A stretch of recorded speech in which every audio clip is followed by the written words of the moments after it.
اگر آپ کی برادری کوئی ایک متفقہ امیدوار لے کے آتی ہے تو کیا آپ اس متفقہ امیدوار کو سپورٹ کریں گے یا اپنی جماعت کے ساتھ جائیں گے؟ برادری میں سب سے بڑا جو ایک لحاظ سے الحمدللہ دڑا ہے وہ ہمارے ساتھ ہے۔ آپ کا جماعت اسلامی سے ایک لمبا تعلق رہا ہے، کیا وجہ تھی کہ آپ کی جماعت کی رکنیت ختم کر دی گئی، معطل کر دی گئی؟ اور یہ جو ہم سے کوتاہی ہوئی تھی کہ ہم نے ان سے اپروول نہیں لی، اس پر ہم نے معذرت بھی کی۔ اور کیا آپ کو سچ میں ایسا لگتا تھا کہ تنویر الیاس وہ شخص ہو سکتے ہیں جو مسئلہ کشمیر کے لیے کوئی کام کریں گے؟ اس کی تنویر الیاس کی بات نہیں تھی، اس کوئی شورٹی دی تھی کہ آپ ان کو سپورٹ کریں اور ہم مسئلہ کشمیر کے حوالے سے؟ تنویر الیاس کس کا ساتھ تو ہمارا ہوا، لیکن 2-3 وزراء ہمارے پاس گئے تھے۔ کہیں ایسا تو نہیں تھا کہ اپنے مشتاق منہاس کو ہرانے کے لیے ان کے سپورٹ کی؟ نہیں، کوئی اس میں منفی۔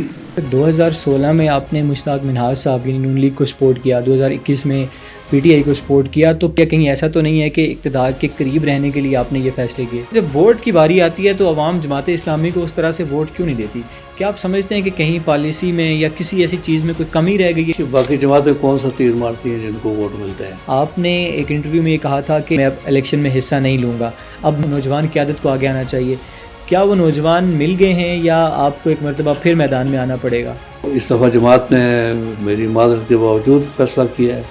آپ سر کس کے امیدوار ہوں گے؟ اپنی برادری کے امیدوار ہوں گے یا پھر آپ جماعت کے امیدوار ہوں گے؟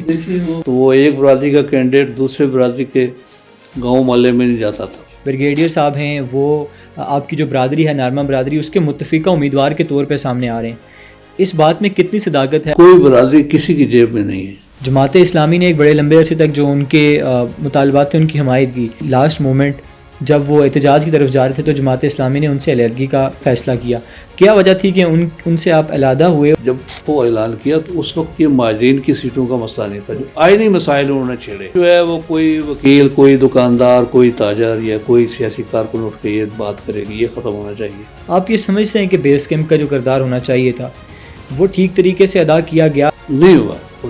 اس وقت جو ہے وہ عمران خان صاحب وزیر اعظم تھے، وہ مظفر آباد تشریف لائے، مارکہ حق ہوا ہے بنیاد مرصوص، اس کے نتیجے میں الحمدللہ پاکستان کو فتح ملی ہے اور ایک نیا اعتماد وہاں پر پیدا ہوا ہے۔ ہندوستان کے مورال اس وقت ختم ہے۔